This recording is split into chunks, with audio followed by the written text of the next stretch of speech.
네, 청소년교회 가족 여러분, 안녕하세요. 네, 믿음의 대화 시간이 돌아왔습니다. 네, 이번 주간은 부활절 후 두 번째 주간, 또 주일이기도 합니다. 우리가 이 부활절을 보내고 나서 부활의 의미와 부활의 기쁨을 잊어버리는 사람이 아니라 그 부활의 의미를 기억하는 제자의 삶을 살기를 바랍니다. 근데 그러려면 끊임없이 일상의 자리에서 또 가정에서 믿음에 대한 이야기, 특별히 부활에 대한 이야기, 또 승리에 대한 이야기를 나누는 훈련을 해야 된다고 생각합니다. 근데 그거를 억지로 시간을 만들면 참 많이 힘들겠죠. 그래서 이 믿음의 대화 시간을 통해서 부활의 이야기와 또 예수님 만난 제자들의 이야기를 함께 생각해보며 그 이야기를 나의 이야기로 만들어가는 우리 가족들 되시기를 간절히 바랍니다. 한번 보도록 하겠습니다. 오늘은 15가입니다. 제자들을 찾아오신 예수님, 부활하신 예수님이 제자들을 찾아오신 이야기를 통해서 방금 전에 제가 이야기했던 그 부활의 신비를 한 번 더 경험하고 교훈을 얻는 우리가 되었으면 좋겠습니다. 시작할까요? 네, 이번 주 말씀 뽀개기인데요. 첫 번째, 본문 뽀개기는 부활하신 후 제자들을 찾아오신 예수님에 대한 이야기를 간략하게 그 스토리를 볼 거고요. 두 번째는 교훈 뽀개기입니다. 어떤 교훈을 얻을 수 있을까? 저는 제자의 길에 대한 그 메시지를 한번 나눠보려고 합니다. 세 번째 질문, 어떤 질문일까? 맛배기부터 보여드리면 당신은 제자인가요? 아니면 팬인가요? 입니다. 팬과 제자는 다르겠죠? 네, 어떤 차이가 있을지도 우리 잠시 후에 우리 말씀을 다 보고 나서 한 번 더 생각해 보았으면 좋겠습니다. 다음 화면인데요. 자, 본문 뽀개기입니다. 오늘의 성경 구절은 요한복음 21장 1절에서 19절입니다. 다 읽으면 참 좋겠지만 또 여러분 스스로의 과제이자 숙제로 남겨드리고 중요한 구절만 함께 보도록 하겠습니다. 네, 1절과 2절을 먼저 보겠습니다. 1절. 그 후에 예수께서 디베랴 호수에서 또 제자들에게 자기를 나타내셨으니 나타내신 일은 이러하니라 되어 있습니다. 자, 부활하신 예수님께서 이제 자기를 배반하고 또 떠나간 또 슬픔에 잠겨 상처 입은 그 제자들을 찾아가시는 장면인데요. 오늘은 특별히 디베랴 호수가 장소적인 배경입니다. 공간적인 배경이죠. 여러분 디베랴 호수 그러면 어렵죠. 근데 다른 성경에는 쉽게 나와 있어요. 뭘까요? 호수 하면 생각나는 거. 네, 갈릴리 호수가 바로 다른 말로 디베랴 호수입니다. 아주 익숙한 공간이죠. 이 공간이 어떤 익숙함을 우리에게 줍니까? 제자들이 처음으로 고기 잡으면서 예수님을 만나 뵌 곳. 다시 말하면 처음으로 제자로서 세워진 곳, 부름받은 곳입니다. 오늘의 키워드로 따져본다면 제자도가 시작된 장소가 어디? 갈릴리 호수, 디베랴 호수라는 거예요. 자, 2절입니다. 시몬 베드로와 디두모라 하는 도마와 갈릴리 사람, 가나 사람 나다나엘과 세베대의 아들들과 또 다른 제자 둘이 함께 있더니, 자, 제자들이 여러 명 모여 있었다라고 생각하면 되겠죠. 자, 그 가운데 예수님이 뿅 하고 나타나서 너희가 나를 사랑하느냐라고 물었던 그 사건이 바로 오늘 본문이었다라는 거예요. 자, 보겠습니다. 15, 16, 17절입니다. 여러분 퀴즈를 제가 한번 만들어냈는데요. 여러분 한번 보시죠. 15절입니다. 예수님이 나타나셔서 이제 제자들 다 불러 모으시고 뭘 하십니까? 조반을 지어 주셨다라고 되어 있죠. 조반이 뭐죠? 아침밥이에요.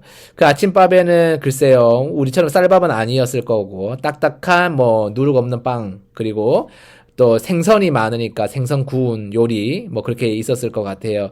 자, 조촐한 상을 직접 예수님께서 차려주십니다. 일일이 생선을 굽고 일일이 빵을 만들어서 제자들 주시는 거죠. 제자들이 참 좋았겠죠. 아니었을 것 같아요. 되게 불편했을 것 같아요. 내가 저 사람을 배반했는데 그 사람이 나를 위해서 밥을 짓는다. 얼마나 불편했을까요? 아마 그 밥알을 씹는 게 모래알 씹는 것처럼 힘들었을 겁니다. 그럼에도 불구하고 주님이 이러는 것은 자신들을 용서해 주시고 또 품어주신다는 그런 메시지임을 알고 있었겠지요. 자, 15절입니다. 자, 이때 예수님께서 조반 다 이렇게 차려주시고 제자들 다 먹는 거 보셨어요. 불편하게 먹는데 말 시키지 않고 가만히 두셨어요. 그러면서 이제 질문을 다시 한번 불편하게 하십니다. 어떤 질문인지 보실까요?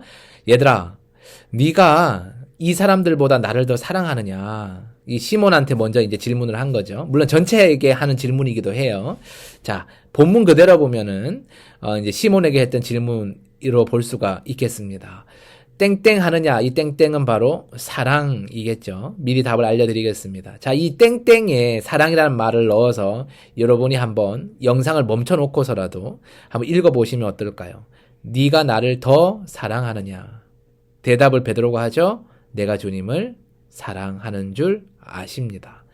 그랬더니 베드로에게 예수님이 뭐라고 말씀하시죠?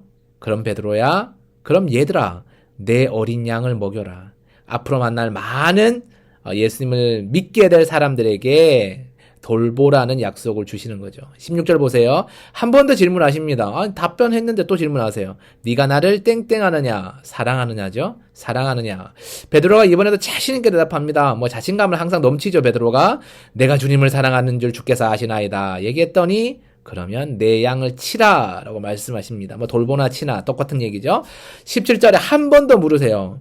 여러분 두 번까지 질문은 받아 넘길 수 있는데 세 번째 똑같은 질문을 했다는 것은 나를 의심하시나 생각할 수도 있고 내가 대답을 잘못했나 생각할 수도 있고 이게 그토록 나에게 중요한 질문이었구나 라고 되새길 수 있어요. 암튼 세 가지 중에 어떤 걸로 받아들였던 베드로가 이건 상당히 어려운 부분이었을 겁니다. 그래서 머문머문하면서 대답을 합니다. 어떻게 대답을 합니까?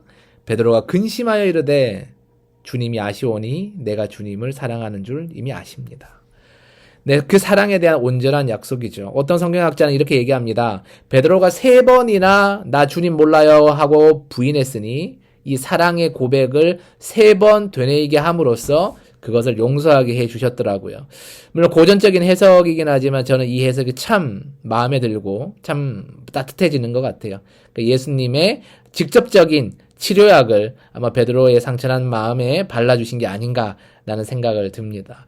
자, 여러분 여기서 보셔야 될 게 있어요. 뭐냐면 바로 내 양을 치라 먹이라 내 양을 또 먹이라. 이 내용이 뭘 의미하느냐. 제자가 앞으로 해야 되는 삶의 모습, 다시 얘기하면 사명인 거예요.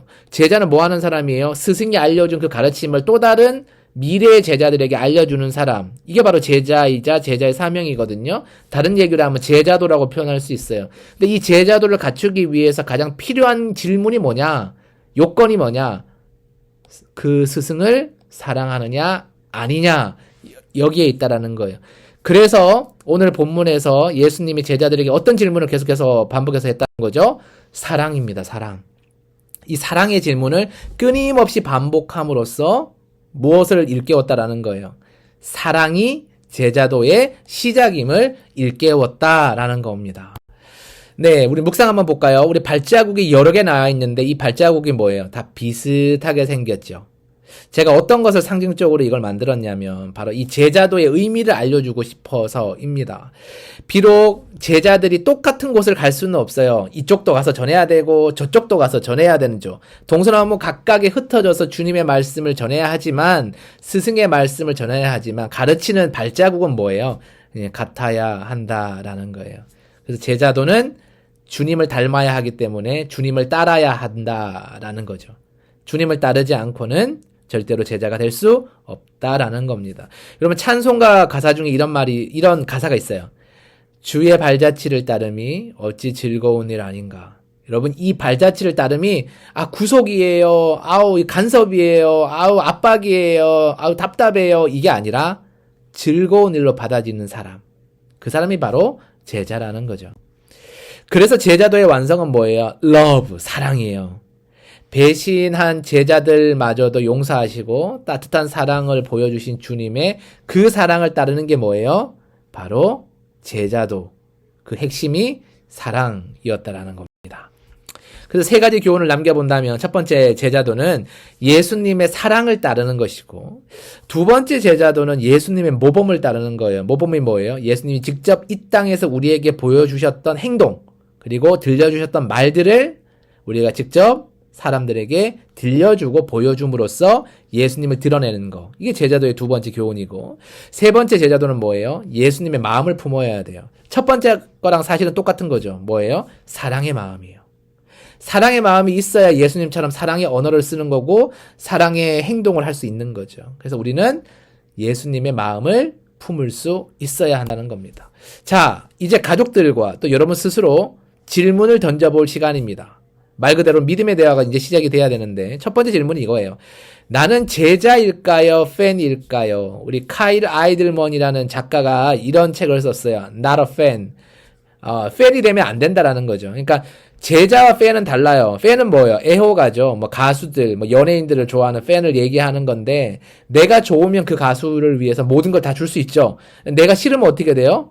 가수가 뭐고 필요 없어. 앞으로는 안티팬이 되는 거예요. 제자는 뭐예요?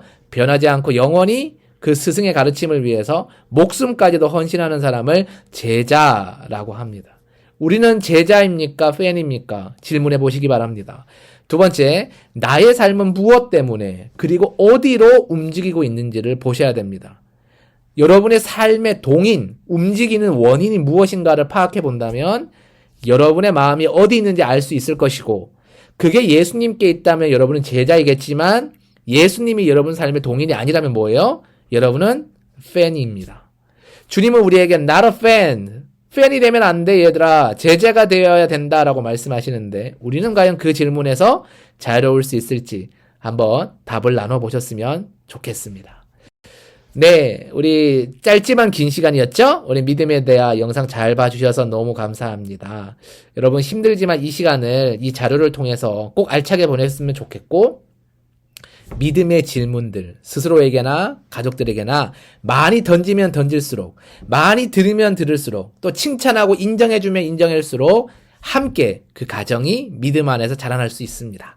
꼭 가정의 비전을 가지시고 이 믿음의 대화를 열심히 성실하게 수행해 나가시면 분명 연말에 귀한 열매가 있을 거라고 믿습니다. 한 주도 말씀 안에서 승리하시고 부활의 증인으로 살아가시는 여러분 되시기를 주님의 이름으로 축원합니다. 다음 주에 만나겠습니다. 안녕.